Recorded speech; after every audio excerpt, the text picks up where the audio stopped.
Well, thank you everyone for joining us for today's webinar, where we're going to be focusing looking closely at the travel sector. And today's presentation is from clicks to bookings. A few good housekeeping rules for today's presentation.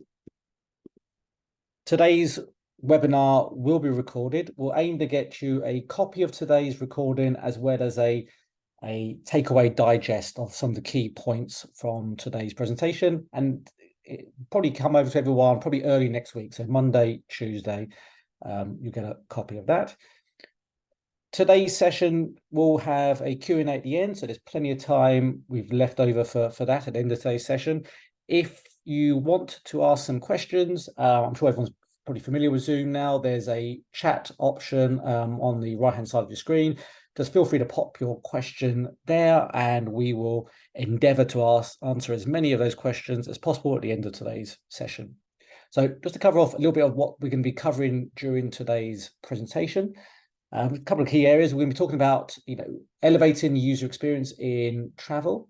We're going to be looking at some helpful helpful tips and hints around understanding booking abandonment rate and some of the things you can look to build into your own approach to improving that area of digital experience for your customers. We're going to look at some of the power of auxiliaries, how you can begin to upsell and package up supporting products and services for your customers. We're going to be looking at crafting compelling CTAs and looking at around some of the key areas around optimizing conversions from key paid channels. So your presenters today, my name is Mario Kiriakou. I am one of the founders here at Ratio. We are a digital experience consultancy focusing on a lot of optimization in the travel sector. And I'm joined by my colleague, Kaylee Green, our senior optimization consultant, who will be talking around a lot of the things I mentioned in the agenda today.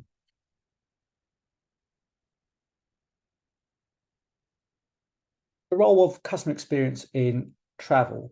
I know the agenda talks a lot about some of the nuts and bolts around some of the main levers really around improving revenue generation on travel websites.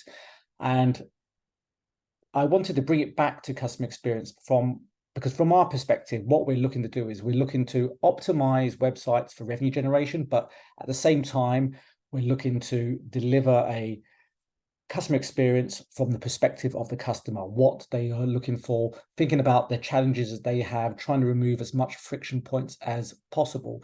And the reason why I mention this is that later on the presentation, specifically in Kaylee's section, she's going to be talking around some of the specific frustrations that customers experience from some of the various types of travel sites people might engage with, whether those are airlines or hotels, for example.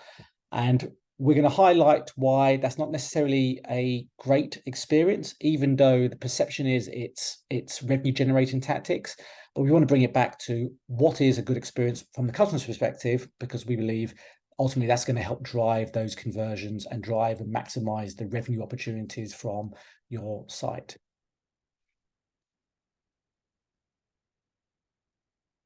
To start off with, we're going to talk about some of the common website challenges. I won't read out all of them. I'm just going to highlight a couple of the key ones which we're going to talk about in a little bit more detail throughout today's webinar.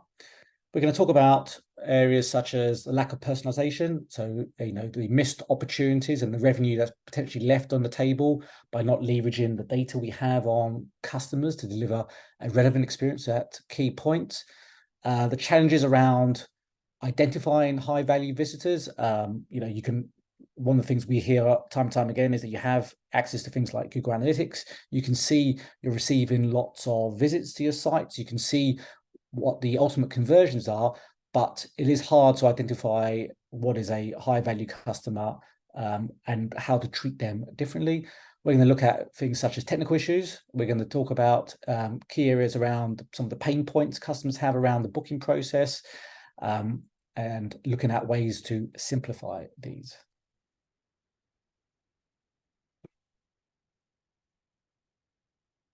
One of the things we like to talk about is in terms of e-commerce experiences, and with travel as well, is around looking at your customer journey from the perspective of a customer funnel. So looking at the discrete stages that a customer might take when they're engaging with your site. So for example, looking at the areas such as the pre-checkout funnel, looking at the evaluation of different types of packages, for example, for holidays or flights, looking at the auxiliaries they could add to their packages, looking at the checkout process.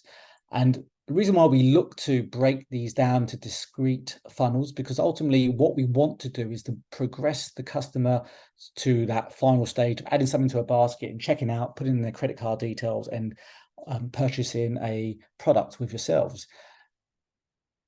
And the reason why we break it down into discrete funnels is that we are looking to measure the progress of visitors from each stage. So if you have 1 million visits landing on your site, but only 3 or 4% are converted into sales within a given month, what are the conversion stages between each stage? And the reason why we kind of frame it like this and build KPIs and a measurement framework that sits around this is that ultimately when we're looking at techniques to drive people towards that sale, we can begin to look at how we optimize each stage, whether that's looking at techniques such as A/B testing, personalization, looking at why a page is not performing, looking at whether we can optimize copy or the general design or layout of the page.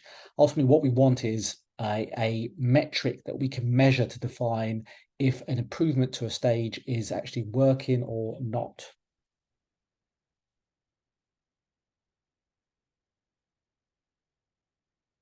And the reason we do this is we think about it from the customer's perspective. From the customer's perspective, they're not just engaging with a ad they've clicked on Facebook or Google. They're not just landing on your site and looking at a optimized landing page, for example, that expects them to take a specific action. What we try to do is to look at it from the customer's point of view and follow them through their entire journey. So what steps would they take when researching in this example, a river cruise with a fictional cruise company? How did they find out about your company? What drove them to the site? What information did they leave behind? For example, did they click on a paid ad that told us specifically the type of holiday they're researching? What content did they view? What pages did they view? For a lot of travel purchases, it's a very considered purchase. It's highly unlikely people will convert on the first visit. So what happened when they returned to the site? What did they look at? And how does that enable us to build up a picture of a potential customer? And what opportunities do we begin to surface if we're able to understand that customer journey on a granular level? We're not talking about tech too much today, though obviously having the right types of marketing technology in the background, tracking customers is obviously a part of being able to identify at a granular level and then take a step back and figure out how you can then optimize on a larger level in terms of optimizing the larger volume of traffic to your site.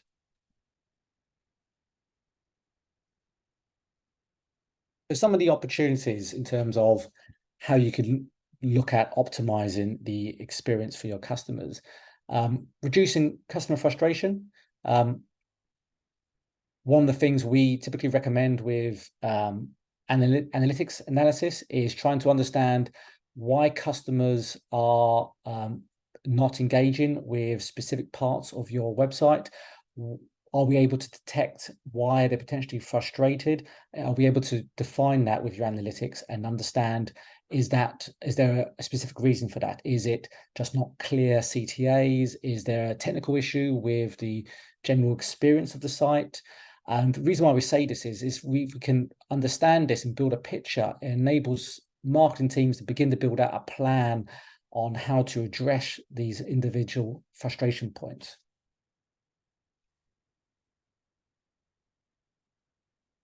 Another area that we see is around delivering a faster website. It's probably not something which is completely new to everyone on the call. probably people are obviously aware of the correlation between the speed of your website in terms of loading and the volume of potential bounce visits.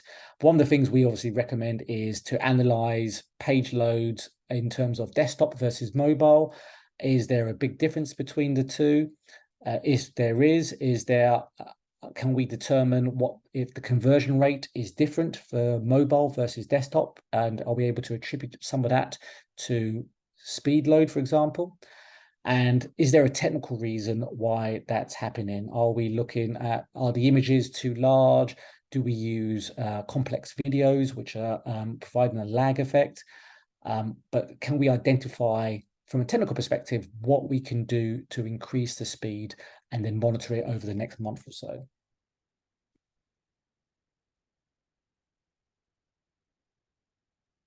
It's not surprising that paid traffic converts at a higher rate than unpaid.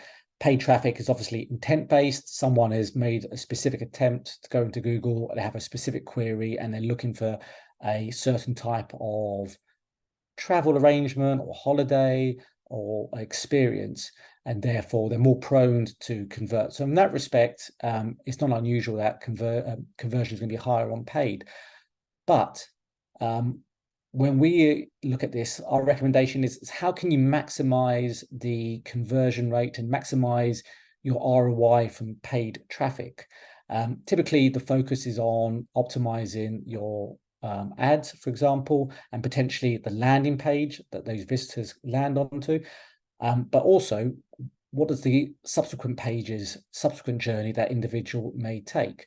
Can we track them beyond that landing page and then look at tactics such as A/B testing and looking at a sort of backlog of ideas around optimizing specifically around each touch point for those paid visitors, looking at the type of tests we might deploy for returning visitors if it's a large considered purchase.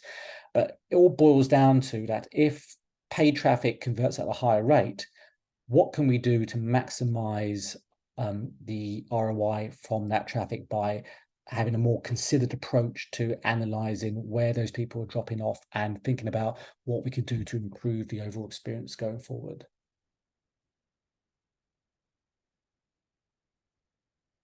And a couple of things around this. We've got a client, and I always quote her. She actually works in a different sector in insurance, but she uses the phrase when they run paid for campaigns that each ad has an implicit promise to the customer that the subsequent journey then needs to deliver on. And that could be something as simple as the imagery used in an ad, the tone of voice, the copy, the colors, and they put a lot of effort into maintaining that the subsequent journey delivers on the promise from that initial ad, and also the experience is focused on the information from that ad, which is why we always say, in terms of your own ad spend, look at the alignment or potentially disalignment between ads and landing pages. That helps to define opportunities for what you could do going forward. That helps to build out ideas around different things to test. One of the things we suggest is around, measurement frameworks. What do you measure as part of your paid for campaigns? Are there any additional KPIs that we can put in place that enable us to build specific ideas around, say, testing, for example, that enables us to increase the ROI on those ads? And then another part is around how do you currently attribute sales to campaigns? Does it take into account the returning visits? How do you stitch up multiple visits? Obviously, there's a bunch of difficulties with people coming back into using different browsers or different devices. But one of the things we notice is a lot of slippage in terms of marketing attribution. And there's potential ways to tighten that up so that paid traffic is being correctly attributed for part of the conversion.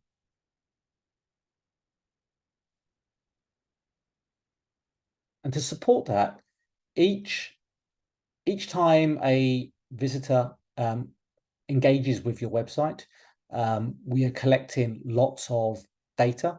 So depending on the type of marketing tools you have in the background powering your website, whether it's different types of analytic tools, CDPs, heat mapping devices, different types of tools. Each customer is leaving behind something that enables us to build out a picture of their interests, what drove them to the site, and that allows us, in terms of what we do going forward, in terms of ideas to improve the experience, we can begin to use those data points to help build out a picture of what we could potentially do in the next couple of months in terms of the things we want to change to the web experience. Because each of those data points allow us to do a bunch of different techniques. Allows us to do things like conversion rate optimization, but also allows techniques such as personalization of different points of the experience.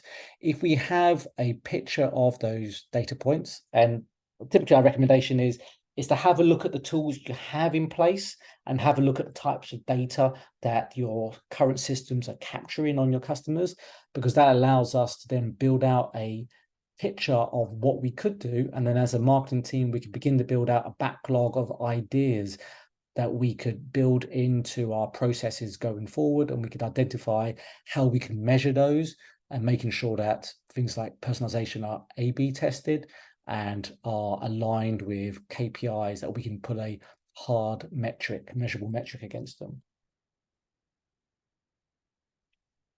Data and knowing your customer. One of the recommendations we typically make is, how do we treat visitors? Are we able to identify different types of customer segments? So at a very high level, I've just mentioned on the slide in front of the screens is, can we differentiate between new customers and existing customers? But there's also, lots of different segments. Are we able to identify potential high value prospects? Are we able to identify high value potential customers based on the volume of visits, the type of packages they're looking at, the depth of research they are conducting when they visit your website? But if we're able to know your customer better, so basically take all of your GA data, and instead of having, say, a big number of 1 million visits, but able to break that down to discrete segments that enable us to then build out ideas and recommendations on what we could begin to deliver for those different types of customer segments. And then if we can use data to explore the journeys that individuals take between different parts of your site, the specific types of holidays they might be researching, the different types of routes they may take on subsequent visits, can we leverage that data to then build out that backlog of testing ideas that we could begin to deploy to try and change up the conversion rates between each of those visits when they re-engage with your site, and then ultimately track that back to a sale and the activities that we invest in terms of our marketing efforts. And before I hand over Kaylee to Kaylee, I don't want to talk about everything on this slide. I just wanted to call out a couple of key things which we see as coming up as super important when we are talking to clients and they talk to us about the things they're focusing on. So one of them, the cookieless world, so leveraging first-party data, so leveraging the data that you own as an organization, leveraging the data that you're capturing, looking at how we can capture more data, how we can make that data more actionable, and how we can leverage the data that we own to deliver a better experience. The other part of it is around, they're open a full life cycle customer view, which is basically a single customer view, looking at where is our data siloed between things like website or email or different systems. Are we able to build a consolidated picture of our customers using platforms like CDPs, so that we have a more 360 holistic view of a customer's engagement with us as a business? And the other part is it's around the tech ecosystem, is that there's a lot you can do with the tools you have in place, but look at what tools you have in place, what platforms you have, how are they working together, what data needs to be passed through each system to allow you to then execute on some of the ideas you may build out for the next 3-6 months.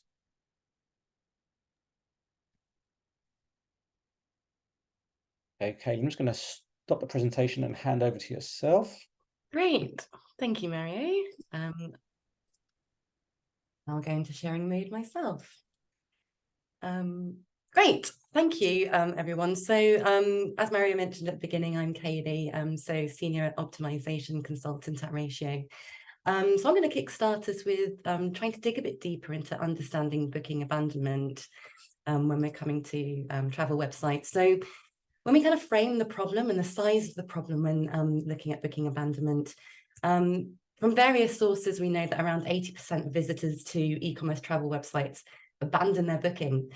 So quite a hefty number.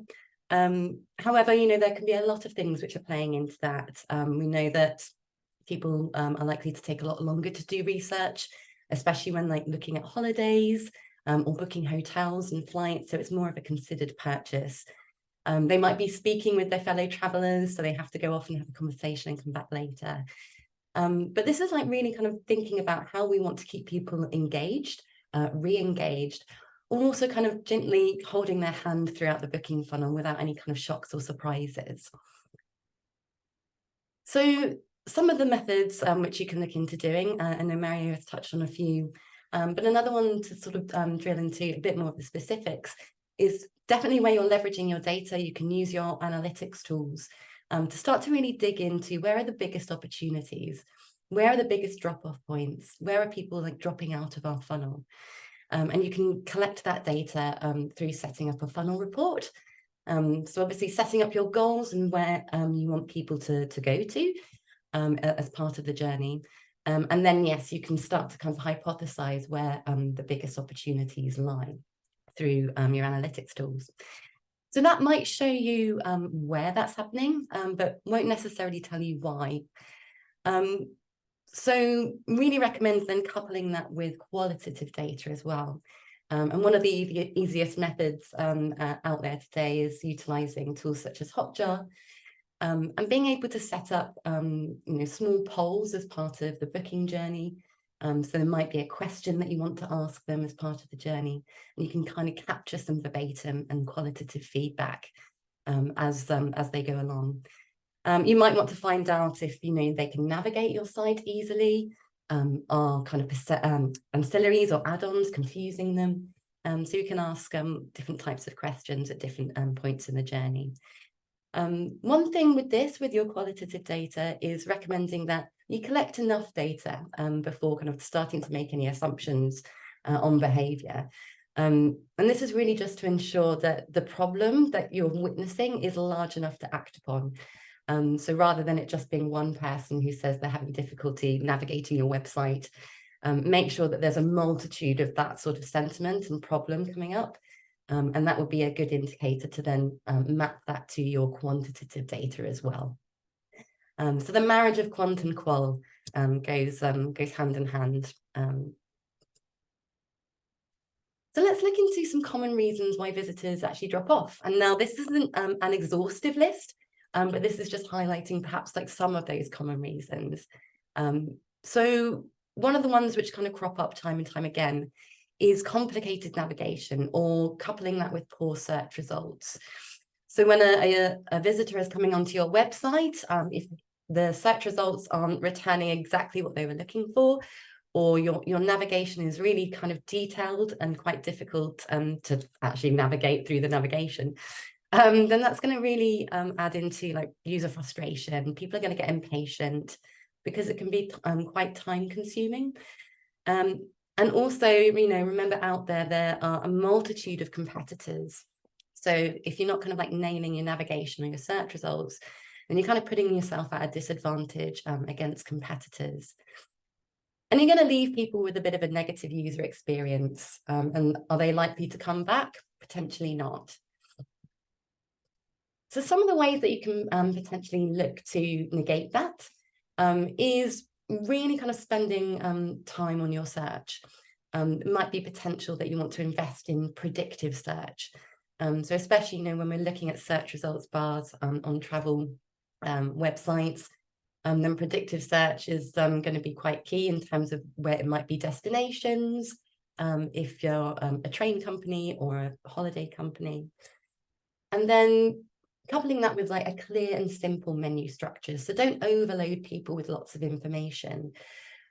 Make sure that like your paths are kind of quite simple and intuitive, so that people will feel comfortable using your menus and your navigation. And this is where optimized filtering and sorting options can be your best friend. So as we know, when we kind of go on to a lot of travel websites, mostly having some great kind of filtering and sorting options. And this is something which you can spend a lot of time on optimizing. So you might not potentially get it right first time, but then you can get people using it. You can start to see some of the filters which potentially aren't helping people, causing frustration, or you might want to kind of reprioritize how you prioritize your filters. So looking at kind of like your filtering hierarchy. And then also looking at your sorting options, around testing about whether it's the recommended search results, or whether you want to kind of start to test showing price low to high when people land on the search options. So yes, so there can be lots and lots of different test ideas which you can do for filtering and sorting options. And so you can have a great program just around that. And this is also where recommendations, suggestions, and personalized results can really help, especially if they've been a customer of yours before. Or it might be that you've kind of seen triggers in their navigational behavior, which is similar to other profiles on your website. And again, that's where you can start to use profiling and using suggestions of people who searched in your area or for this location, went on and booked this. So giving that social proof element as well. It could be also potentially with car hire websites, that actually the results that you show back, again, the content hierarchy is either around personalized results or popular recommendations. So again, potentially be kind of like a wealth of opportunity and ideas in that sphere as well. And similarly to that, also it's around information overload and choice paralysis or analysis paralysis, if you want to call it that. And this can especially happen around search results. It could come back with a ream of information, and people sometimes don't have a lot of time to kind of delve through lots of detailed information. They want to be able to kind of make a good decision based on good information. But there are ways that can be showcased without having to overload people and increase their cognitive load. So we don't want to overwhelm our visitors. We want to make sure that we're making things really, really clear, and that we're not slowing their decision-making process. So there's an example there where I did a search recently where it gave me back 3,257 holidays. So phew, that would be quite a lot to go through. So again, this is where you can kind of make use of prioritization and personalizing that content. So again, in terms of how you position your search results. Also, the use of images and icons can be really appealing to users, because again, they're not having to go through reams of text. They might be able to see, what's included as part of that result. So potentially with a hotel, is breakfast included with your nice little icon there, to, yes, reduce their cognitive load and make it quite nice and visual. And again, bringing in that social proof element as well. Again, also quite visual. So the use of kind of customer and industry ratings. And again, that might be how you want to sort your search results as well, to make it easier for people to find, ones that people have had some really good things to say about. So again, another kind of potential thing that you could be testing or personalizing. Unexpected fees. Now, no one likes unexpected fees. No one likes that price shock where they think they know what the price is and then whoops, actually no, it's going to cost a little bit more. So there can be a sense of like loss of trust and transparency. Once you've kind of like settled your heart on a decision, and then you go through to the next step and actually realize that there are extra fees if I want to have like a potential experience. So again, that can lead to disappointment and discouragement.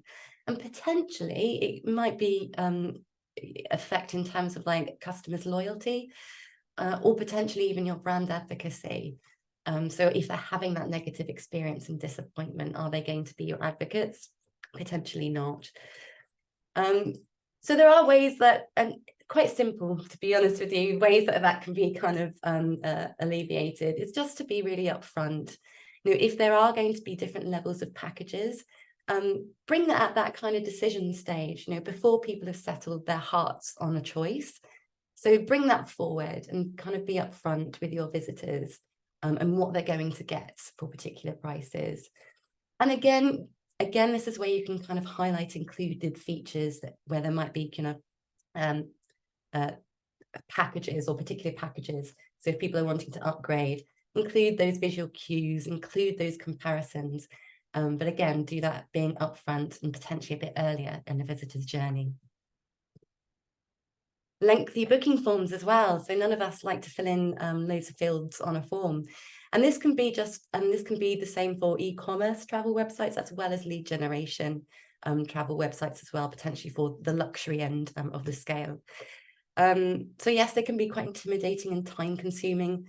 You see that really having a poor effect on mobile user experience as well, like with a lot of scrolling or potential fields which people can't click into. And also where you see that you're requesting too much personal information. So that might kind of be off-putting for people. Make sure that there's a reason for the information that you're asking for. So if you are asking, the age of the children, make sure that there is a good reason behind that, for example. And people can get distracted. We've all got busy lives, we've all got stuff going on. So people could get distracted. The dog's barking in the background, the kids are wreaking havoc in the living room.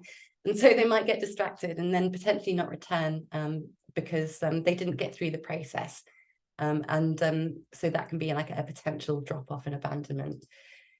So prioritize essential information only, makes sense. So you can kind of really optimize your form fields here. Make sure, like, do we really need to capture their phone number? That might be an essential piece of information, but make sure that it is. Make use of steps and progress indicators. So people want to know how long or how much time they need to invest in this. And that can really help guide people through the process as well. Pre-filling certain fields, especially important if you know who they are. They're a registered customer, they're signed in. So you can already pre-fill those certain fields, such as their name, their email address, their telephone number, if you've captured it. Abandonment emails.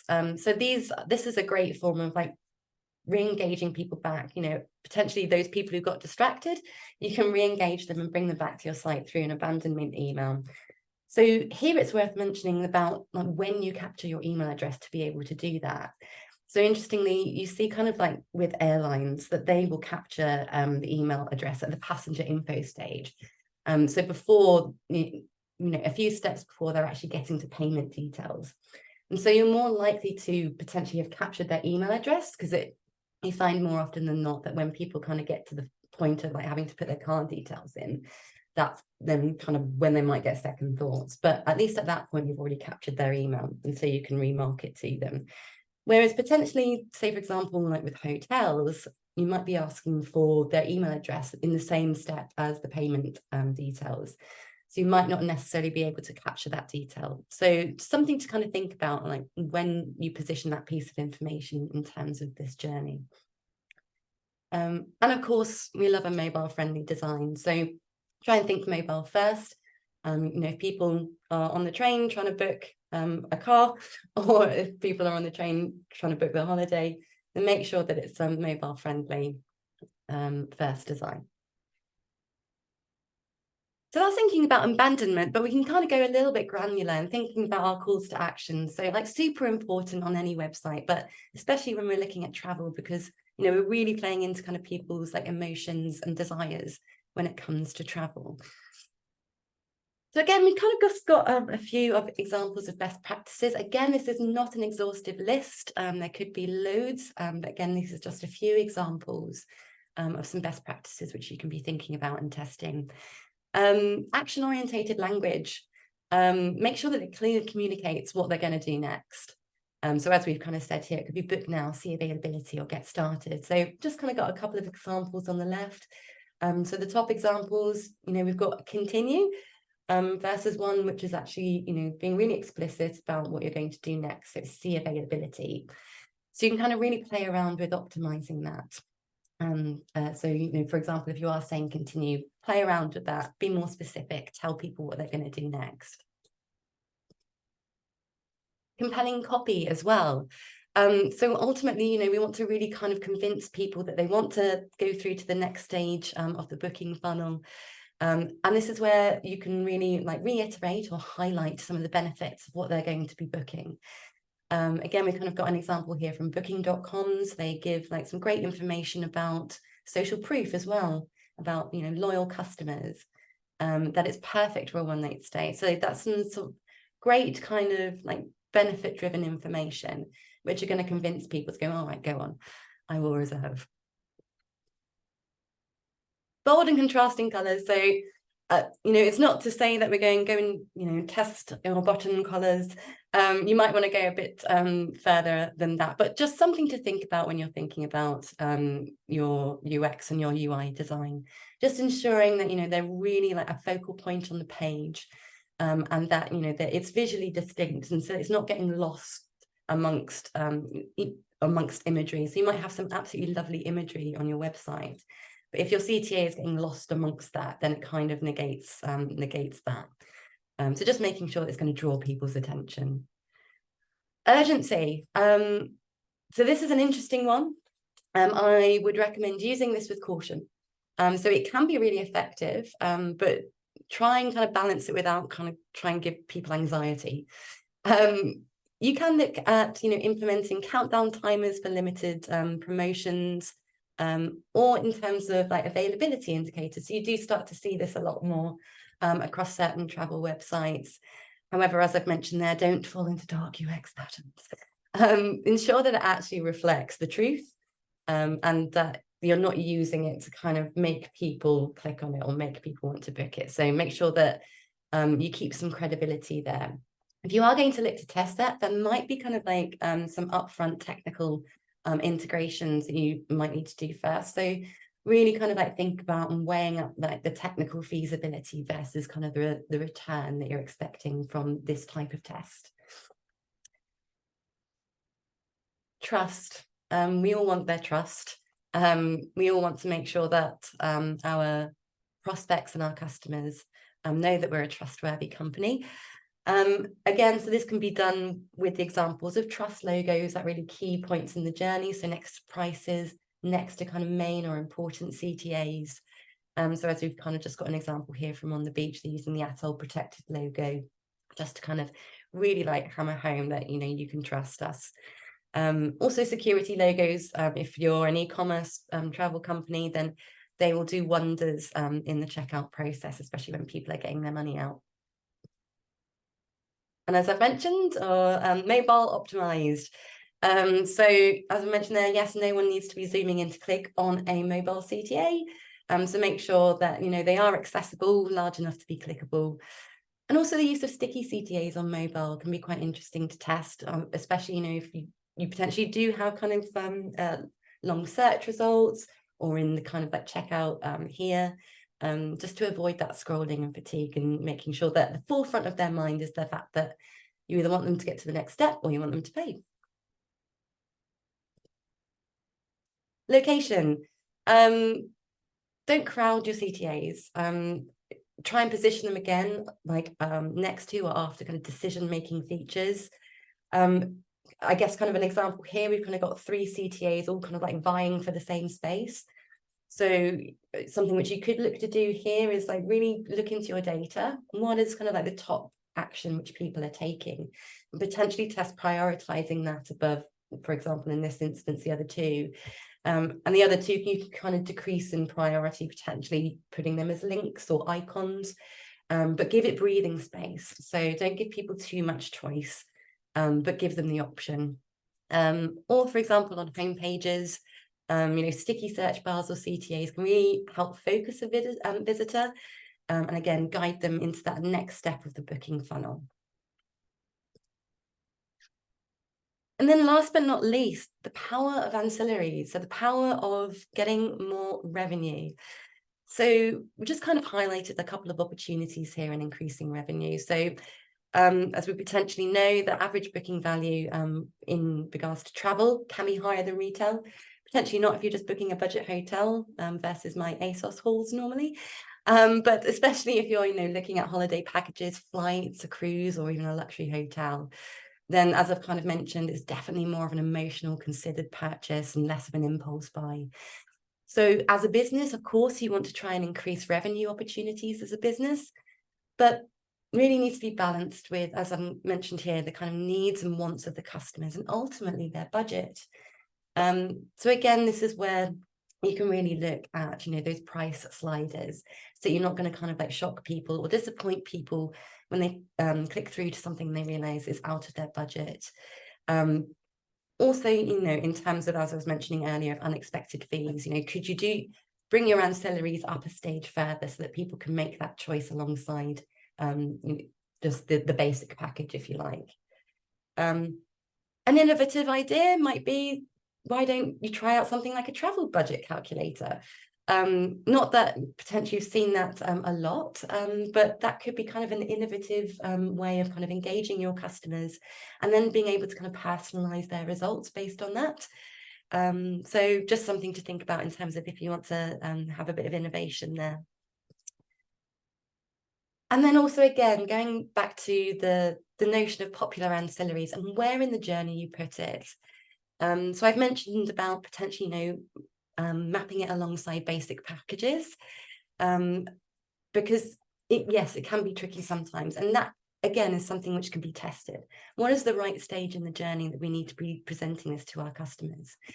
Or potentially going a step further and actually thinking about, rather than the main booking funnel itself, could you make use of on-site personalization? So knowing the types of ancillaries that they've booked before, again, knowing the types of ancillaries that other people have been booking for this type of package. Or utilizing marketing automation after the fact, post-purchase, or managing booking portal upsells. So you can start to see that a lot now, where you can add on your extra options at a later date, because people might want to have a bit more time to think about that. But again, marketing automation, you might want to start communicating with your customers in a lifecycle program to present them with extra opportunities for revenue and ancillaries.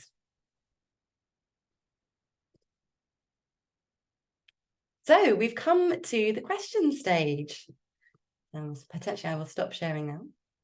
Yes, if anyone has any questions, feel free to pop these into the Zoom chat bar and we can have a look at them now and answer those. So I'll just have a quick look, see what we have so far. Okay, so first question, do you recommend investing in any additional marketing tools to achieve some of the things from today's presentation? Short answer, yes, no. Our recommendation is always to analyze what you already have invested in terms of like the type of CMS you have, the type of analytics tools you have in place. Invariably, most companies have quite a lot of different tools that they've already invested in. So have a look at what the capabilities of those tools, perhaps speak to the vendors to see if they can give you a demo, especially if these are tools which are bought by predecessors of your company. They give you an idea of what you potentially can do with these tools. And then our recommendation is typically look at building having a little gap analysis. So looking at what type of things would you like to deliver in terms of an experience. Have a look at the tools you have in place, identify if they have the features to deliver on those ideas. And if not, then draw up a list of the different types of tools you may wish to research and reach out to a couple of vendors to see if they're a good fit for you. So short answer is, have a look at what you have and see if you can maximize your existing investments in tech. Let's have a look. We have one other question for you, Kaylee, around personalization. do you have any recommendations around using personalization to reduce abandonment rates? Yes, I do. Thank you for the question, whoever that was. So yes, there can be like opportunities, especially if they're kind of a registered customer or signed in. So you can really start to utilize personalization around potential like search results. So understanding, how they've searched in the past, understanding kind of like the types of things which they've booked in the past, and potentially like your content hierarchy on your search results. You can start to personalize those search results with the most relevant ones at the top. It could be that you kind of understand the types of destinations which people go to. So you might find that some people will come onto your website and they don't really know where they want to go. So this could be an element where you could use recommendations as well as kind of personalization. So if potentially you have noticed that there are certain profile through like triggers and how they're navigating or behaving on your site, then you can use personalization to show them different content. So if, for example, they're looking for locations that they want to go to, you can then potentially personalize the content that you show them. So if you know that in the past, they've kind of like booked European holidays or they've gone to Malta, again, you can kind of then, when they come onto your site or if they're navigating, then you can potentially like change the content based on previous behavior. Or again, as I was kind of mentioning, that if you can kind of notice that people like them, have either searched for this or they have bought this, then you can potentially, again, start to use recommendations and personalized recommendations to show them the most relevant search results or the most kind of relevant packages. So you can kind of play around. And again, on home pages, as I've mentioned again, utilizing your imagery. So you might want to personalize your content and your imagery on your homepage based on potentially if they're a returning customer who hasn't filled out their booking, you could show imagery of the place that they are kind of like halfway through booking to kind of like, trigger their response and get them to remember that, yes, I need to finish my booking on that. So just some small examples. Thank you, Kaylee. We don't have any other questions, so it just leaves me to say thank you to everyone for joining us for today's presentation. We really appreciate people taking the time out of the day to join us. Today's session was recorded and you'll get a copy of this in the next couple of days. So thank you and enjoy the rest of your day. Thank you, everyone. Okay. Bye-bye. Bye.